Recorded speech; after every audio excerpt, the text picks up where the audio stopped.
Welcome to Two Hypnotherapists Talking with me, Denise Billen-Mejia, in Delaware, USA. And me, Martin Furber, in Preston, UK. This weekly podcast is for anyone and everyone who'd like to know more about the fascinating subject of hypnosis and the benefits it offers. I'm a clinical hypnotherapist and psychotherapist. I'm a retired medical doctor turned consulting hypnotist. We are Two Hypnotherapists Talking. So let's get on with the episode. Welcome to another episode, Denise. Hi, Martin. Are you having a busy week? I'm having a very busy week at the moment. Yeah, very, very busy.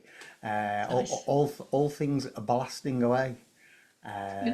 Yeah, because it's only 1, 2, 3 months now till I will be lecturing on hypnotherapy for SFTA.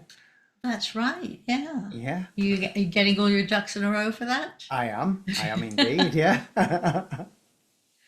What's your favorite topic? In terms of, When in lecture, when you're teaching people hypnosis, what of those things is your favorite topic? I like the miracle question, which of course is based on solution-focused brief therapy rather than on hypnotherapy. But I do like the miracle question because it's the start of that imaginative process of visualizing visualizing where you want to be. And of course, hypnosis is all about visualization, isn't it? It is indeed, but not necessarily visual. Yeah, no, not necessarily. It can be a feeling. Feeling or a song, whatever it is. Whatever it is for you is fine. You just have to have a little bit of imagination. No, actually, when I asked, I meant what sort of issues as you prefer. What do you have a particular kind of niche that you like to work with?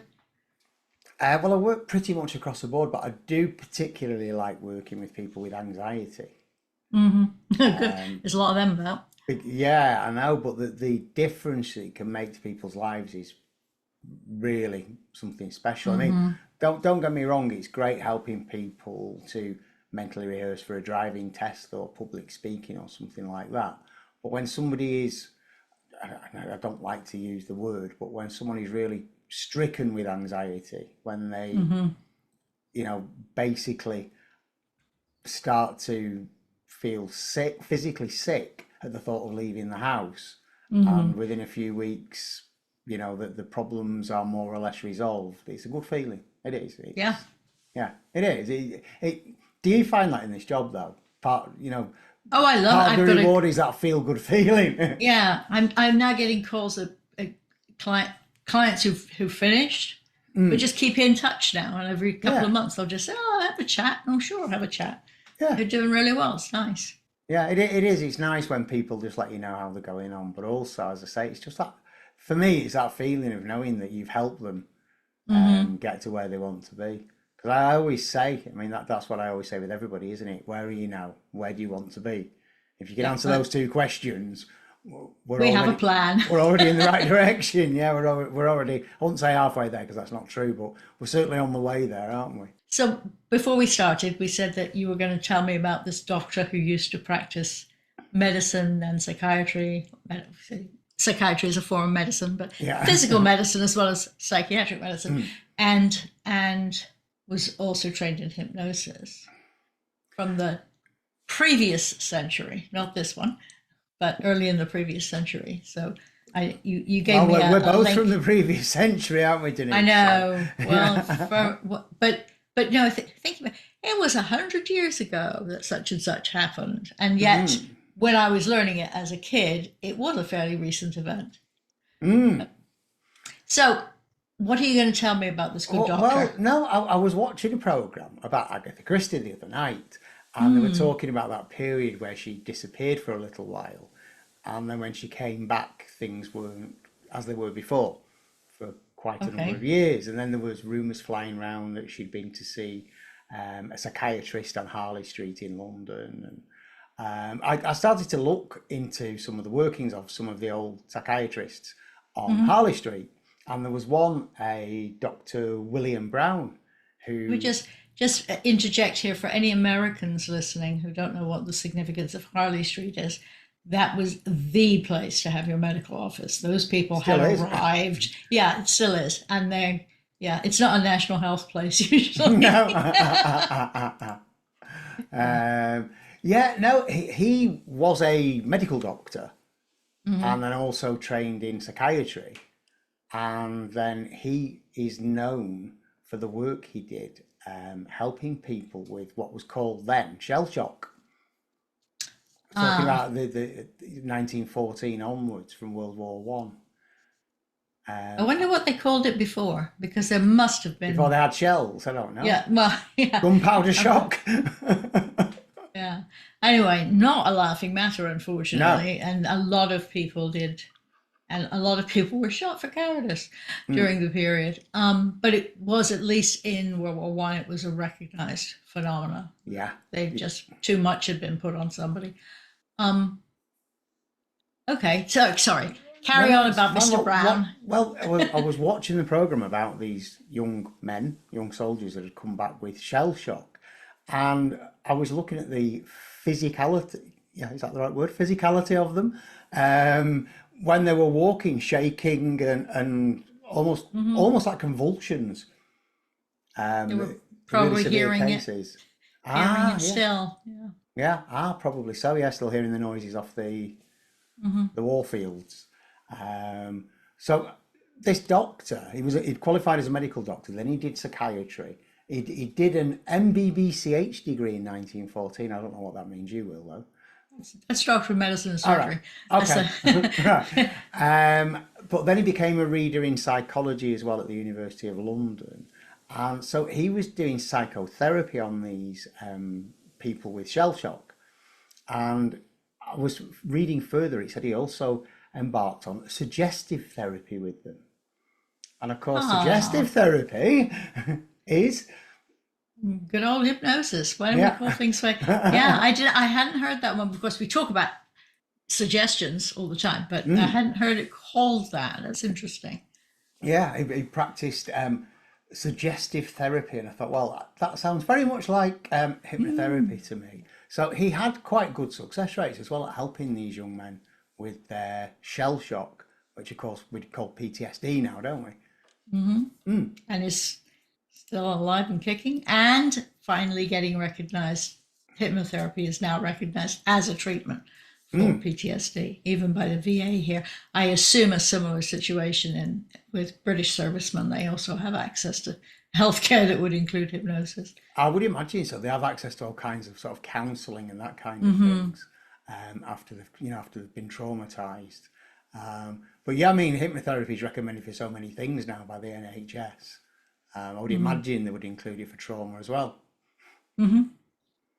What sorts of trauma can result in that? I mean, result in PTSD. It's an easy. You hear people talking about relatively minor things that have caused that kind of insulting, because you don't know what tips the scales. Well, yeah, it's really strange. Maybe they're having a wonderful day and something bad nearly happens and they're fine, and then they're having a bad day and something nearly happens and they're not fine. I mean, it's just people are complicated. Well, yeah, well, they do say, don't they? It's like when it's been a threat to life sort of thing.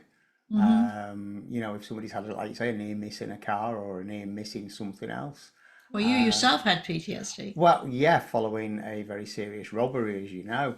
And when I went to see my GP, and I'd explained what had happened and how I was feeling, my GP said to me, "Oh, it's PTSD." Well, I'm going back, not that many years now, but at that time, this was before I was training to be a therapist, I just associated PTSD with things like shell shock. Wars, yeah. Yeah, with wars, yeah. Not with something that I'd been through. I didn't think, when they said, "Oh, you've got PTSD," I've not been in a war.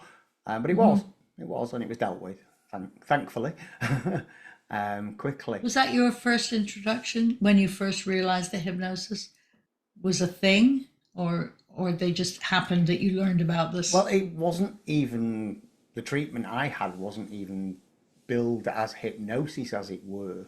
I went for EMDR. Oh, okay. So, and the therapies relaxation afterwards was hypnotherapy. I mean, EMDR is, to me, I think it's a form of hypnosis. EMDR therapists will be screaming everywhere, "No, it's not." But yeah, it's the other thing, of course, linked with PTSD when you were just saying if somebody's had a near miss, for example, in a car crash or something, is that survivor guilt. That in itself is like a form of PTSD, isn't it? Well, when other people have, if you miss the car that's coming straight on, but the guy behind you didn't, you could get survivor guilt from it, I suppose. But yeah, I would imagine people who are refugees in this country, or yours, for that matter, would have a tendency to feel guilty about the fact that they are now in a safe place themselves. It's weird, but yeah. It's funny how our minds... I wonder if they're being offered hypnosis or EMDR, for that matter, for those things. They must have access to counselling if they're coming in as refugees. They have. There's a lot of charities in this country that help the refugees, the people that have come here for protection because of war in their own country. I think we've got something like, I think it's about 200,000 people from Ukraine over here, that have come to this country for shelter. It might even be more. There was I think on the news recently about how many of them have said that they'd like to stay here permanently now anyway. Even if the troubles were over tomorrow in their country, as it were. But yeah, there's a lot of charities doing a lot of good work to help these people. I mean, I can't imagine what it must be like to suddenly have to up sticks, leave everything your entire life and go to a strange country. Yeah, that if it was just that would be a shock. And then it's what's left behind over there as well, like you say, other friends, relatives, or even the sight of your home city totally destroyed. That'd be enough to, traumatise you, certainly. Yeah. And there's a huge number of people affected by this now. We've got wars everywhere, it seems. But all right, so do you see people? You don't see people for PTSD yourself? Have you had any people come to you? Yeah, I've seen people with PTSD. Yeah, absolutely, I have, and it's been helpful to them. How do they get to you? Are these people self-refer, or is it coming through the therapy clinic? These people have come through the clinics I work at. Okay. They've come to me for that kind of thing. So usually they've had other forms of therapy. Yeah, I mean, that haven't been that. Okay. Yeah, here's the interesting thing that I found, and this is just anecdotal. That's all. What I found is where people have tried CBT and not had the success they wanted, hypnotherapy has been really helpful. Have you had anybody that's gone to hypnosis first and then gone to CBT? One or two, yes. Because again, not everything works for everybody. Right. So in the interest of balance and fairness, I've referred clients who haven't had great success with hypnotherapy over to CBT, because the two therapies are quite different. And I'm beginning to see there's a pattern here with which ones sort of seem to work for which types of people or which types of complaint. Do you use mostly direct suggestion? No, indirect suggestion. Yeah. And the CBT is really fairly direct. Yeah, but the thing with CBT is it tends to get the patient to focus on the issue. Yeah. Whereas what I do, we don't focus on the issue, we focus on everything but. There may be something you can probably cut this out, but it may be something also just that they need to hear other people hearing what they've been through. Whereas with the work we do, you hear it once because we need to know what they're coming from, but you don't revisit that very often. Oh, absolutely. I mean, you need to know that your therapist knows where you're coming from and what you've been through. Absolutely. I mean, we've said it before, I would never minimise what somebody says to me at the first meeting, but I always make it plain to them, we don't need to revisit it again now. I repeat it back to them, let them know I've understood what it is that's troubling them, what it is they've been through. But we just don't need to go there, do we? I know.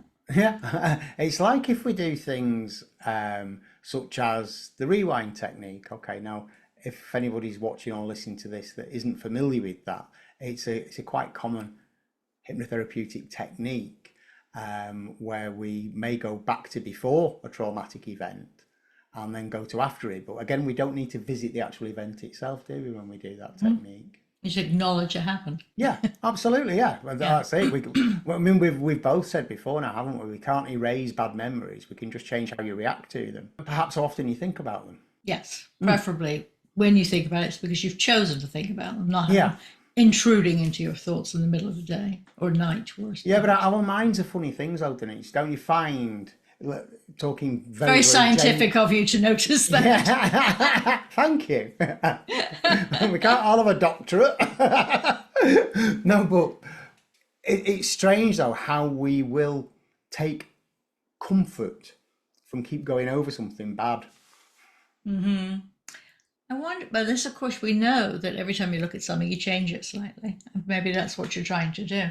Possibly, yeah. They do say that. I mean, that's perhaps something interesting for our viewers and listeners.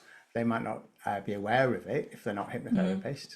But every time we recall a memory, we do slightly change it, don't we? Yeah. Or, you know, either if we're just adding to it, embellishing it. Yeah, I think it's that. I think it's confabulation. Your brain needs a proper story, so you have to have a beginning and an end, and it puts those pieces in that you don't necessarily have. Yeah, or like you say, it needs an end. We all like closure on things, don't we? I mean, this is why if ever you've had an argument with somebody and not had a chance to finish it the way you wanted it to. You're still arguing in the car. Yeah, you'll rerun it in your head though, won't you? Maybe change the ending to suit yourself. You're winning, yeah. Yeah, so if anybody who's watching or listening to this goes through that experience, please be assured that's perfectly usual. Absolutely. But if you do it a lot, a hypnotist probably can help you. Or maybe CBT, depending on you. Yeah, absolutely, yeah. Absolutely. But no, actually, if somebody thinks that I have any of those more serious, everything I see, it's serious because it's something that's happening to you. And I want to know about it. I don't mean to minimize any issue that somebody comes to me for. But something that's truly debilitating, like PTSD or even intrusive thoughts, really the first stop is their doctor. It's got to be, to make sure, Yeah, absolutely. You'll hear, if you listen to this more than once, you'll hear more than one episode of this, you'll still hear us saying, yes, consult your doctor. Yeah. And just because Denise is in America doesn't mean she's on commission from the doctors. No, in all seriousness, though, when we talk about things like repetitive thoughts, as I say, I just find it fascinating that our mind seeks to do that. As you say, possibly trying to change it slightly every time. We can take comfort in going over and over something tragic that happened to us, can't we? Maybe it also makes it almost mundane. If you see something over and over and over and over, maybe they begin to. Well, that's strange because sometimes, and you'll perhaps acknowledge this from the work you used to do, when we see bad things frequently, we can become desensitized to it, can't we? Right. Maybe that's our minds trying to desensitize ourselves to something terrible that's happened by keep repeating it, except it's not quite doing its job properly. It's just re-traumatizing us. Maybe. So what else did you glean from this show that you were watching about this good doctor? Or maybe not. I didn't met the guy. Agatha Christie's husband was a philanderer. You learned that too, yeah. Old news. No, I just found it fascinating that going back then, well over 100 years ago now, that somebody was practicing hypnotherapy on Harley Street, somebody who was a medical doctor as well. Yeah. Well, we know that Freud studied hypnotism and then chose to. Maybe he was rebranding. I don't know. It's been the victim of so much of cycles. So you just this is wonderful. It's the best thing since sliced bread, and then it just goes away again. And I know we're riding high at the moment. It's a lot of people using hypnosis, and I wonder if we'll be able to sustain it. Because mostly a problem with overpromising. Yeah, no? Yeah. Some people do, or some clients overpromise themselves. It's important to manage clients' expectations, isn't it? And remind them they have to do some work in this process too. It's not. Yeah. Not only do you have to show up, but you have to please follow instructions. Yeah. Yeah. Well, that's it. It's because of the nature of the way hypnosis might be perceived on television and that kind of thing. A lot That's of what I people, mean by that's what I mean by the overpromise. I think that's what what's I promising say. it to them. Yeah. I think a lot of people have the expectations that they can just come to us and off they go, problem solved, and it's not like that. It can be now and again. It can be now and again, but it's a little bit more than that. They'd have to put some work in themselves, don't they? So I don't think if you get over your fear of flying, the next thing is to book a lesson in how to fly a plane. I don't think that'd be probably a good idea. Just maybe the sense of control would work better for you. But well, we were talking before, weren't we? Before we came on air, though, about things like falling off a bike. Yeah. And we say the old adage. The old adage, yeah, the best thing to do is get straight back on it again. You don't have time then to have that fear or for that fear to take a hold. Right. Yeah, which of course really is what we do when we rehearse with clients. That's what you're doing. You're metaphorically getting on the bike in your imagination and reminding your body it's a pleasant experience. Yeah. Oh, yeah. I mean, well, this is it. And of course, it depends. If you were, for example, let's say you were hypnotizing somebody to literally get back on their bike after perhaps having a near miss with a car or something, you would go into great detail about that. I mean, you would get them to absolutely be there in their mind, you know, whether it's feeling the wind in the hair or whatever, the air around the ankles because they've got short socks on as they're pedaling along or whatever. You know, I mean, again, if anybody's watching this that's never been hypnotized, that's never had hypnosis done to them, the actual experience, if you get, you know, into a nice comfortable trance, the actual experience is very, very lifelike, isn't it? Because that's the entire point. You want them to, which is how you build those new pathways, and you'll be better. I have not this year. I haven't had many so far this year. I'm already in February, but I used to get quite a lot of people wanting to improve performance at things, pianists or one lady who wanted to improve her billiards game. Oh, right, okay. Yeah, so that kind of rehearsal, they have to really imagine it. It's hard to imagine something if you haven't done it. I haven't had anybody come and say, teach me how to golf. No, can't do that. But if you play golf, we can get you better at it. Yeah, well, that reminds me of the British boxer, the world middleweight champion, Glenn Catley,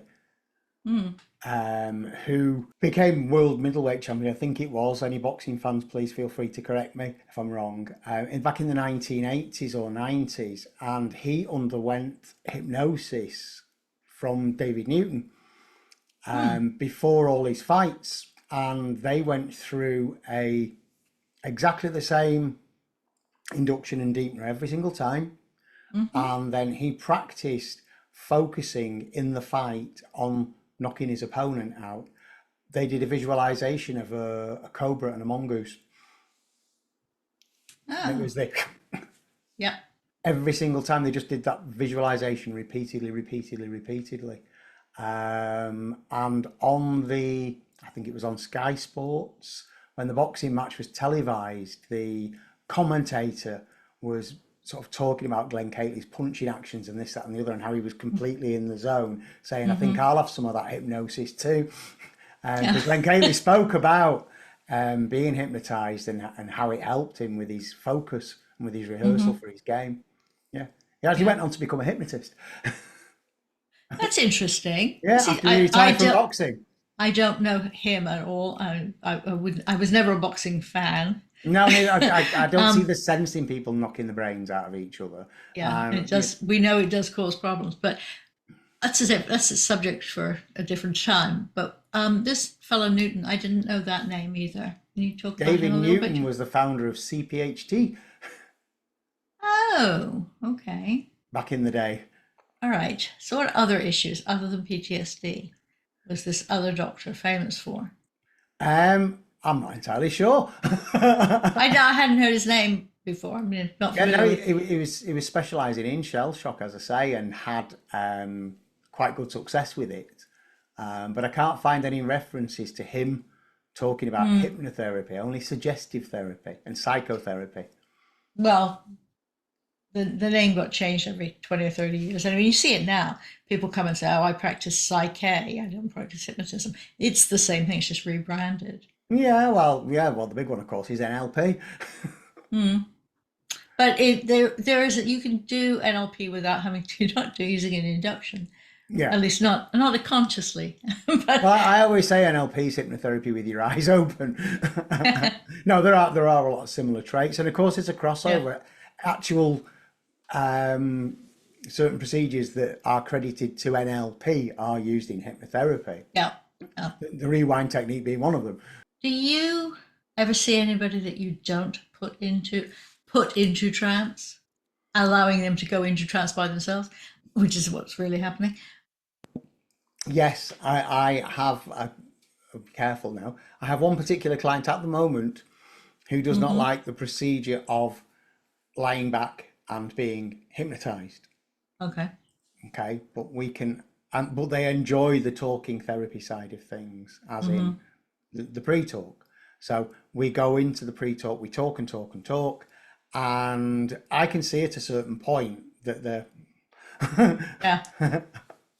completely absorbed, shall I say?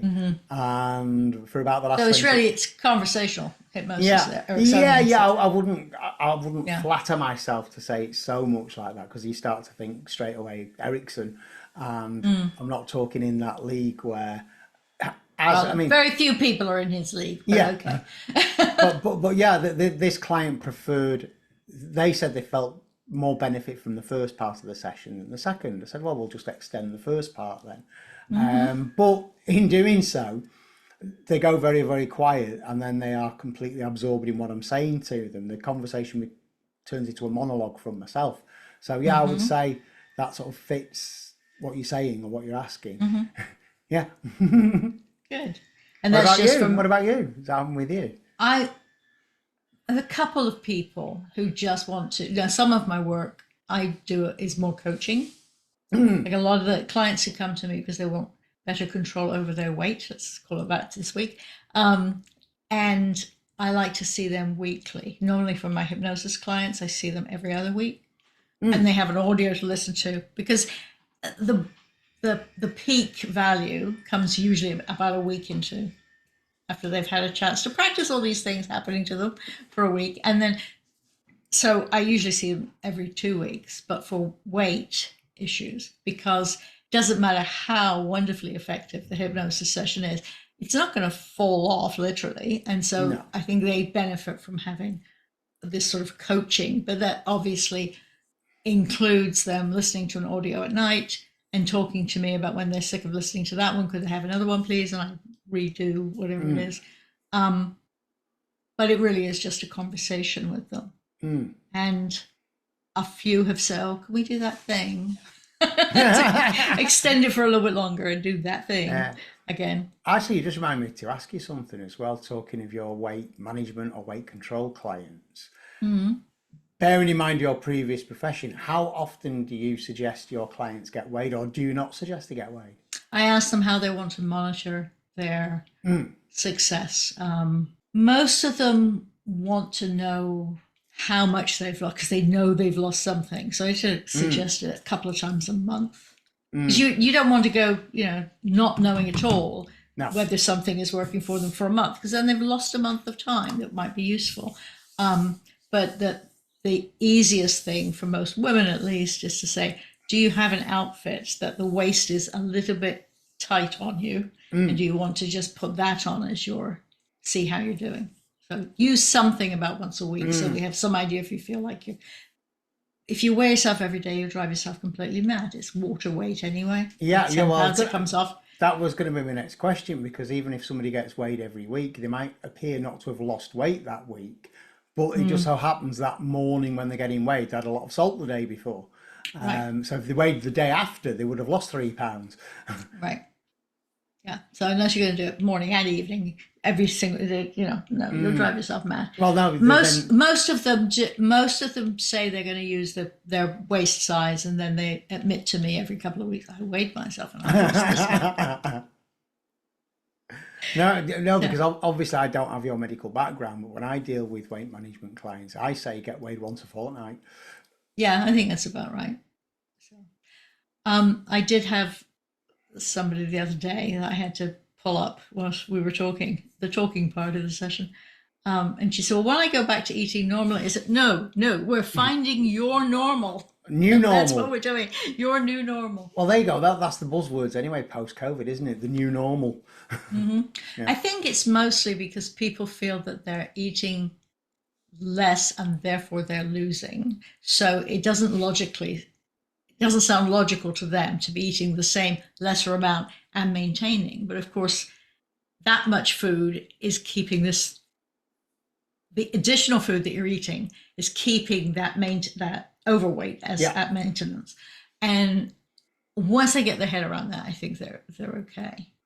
That's why I don't give up any particular food. No. I mean, yes, cut down on sugar. You can get along without it, the processed kind. But it's hard, but it isn't beneficial to people to become, Any kind of thing where they sense it's deprivation, then it's going to fail. It's destined for failure. Well, when it's anything as a temporary solution, you don't want a temporary solution.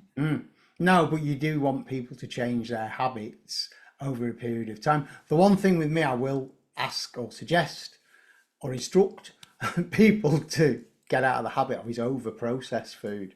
Okay, not particularly because it's got 8 ingredients in it and this and that. It's one particular one, the flavour enhancer MSG. Yeah. Oh, it's it. They have to label because it just makes everything moreish. Yes. If you want to eat chili, make a pan of it yourself. Don't buy it in a tin. Right. Denise, we've waffled on. We filled the show up. When don't we waffle? All right. So I will see you in the very near future. You will. And next week's show, we've got a guest on. Oh, good. We've got Dan Roberts on. That's nice. I haven't met him yet. No, me neither. I've spoken with him online, but I've not actually met him yet. So he's going to be our guest on the next show. Right, and he is also not a hypnotist. No, he's a psychotherapy. He's a psychotherapist, BACP registered psychotherapist, and he does do guided meditations though. So we'll let him explain it next week. Good. Yeah. We'll let him explain it next week. All right, we'll see you on the next one. See you soon. Bye.